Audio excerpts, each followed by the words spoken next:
ఏంటంటే 30 రోజులు జైల్లో కనుక ఉంటే పీఎం కానీ, సీఎం కానీ ఎవరైనా సరే దిగిపోవాల్సిందే అని. దిగిపోవడం ఒకటే కాదు, వాళ్ళ ఫ్యామిలీలో వాళ్ళ భార్య కానీ, కొడుకులు, కూతుర్లు, వాళ్ళ ఫ్యామిలీకి సంబంధించిన ఎవ్వడు కూడా రాజకీయాల్లోకి ఎంటర్ అయ్యి లేకుండా నిషేధించాలి.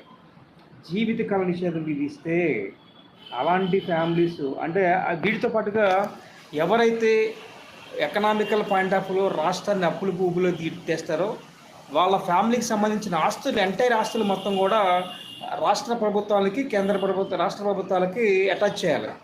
ఇప్పుడు ఎగ్జాంపుల్ ఒక సీఎం ఉన్నాడు, ఒక 10 లక్షల కోట్లు అప్పు చేశాడు, సంపాదించలా, ఏమి రాలేదు, దాని మీద ఇన్కమ్ రాలా, వాళ్ళ ఫ్యామిలీ మొత్తం సంపాదించుకుంది, కోట్ల రూపాయలు సంపాదించుకుంది, వాళ్ళ ఆస్తులు మొత్తం కూడా రాష్ట్ర ప్రభుత్వానికి మొత్తం దారాదత్తం చేయాలి. సో అలాంటివి ఎప్పుడైతే వస్తాయో ఆటోమేటిక్ కూడా భయపడతాడండి. సో ఇంకా కట్టిన తర్వాత ఎలా ఉండే ఉండాలి.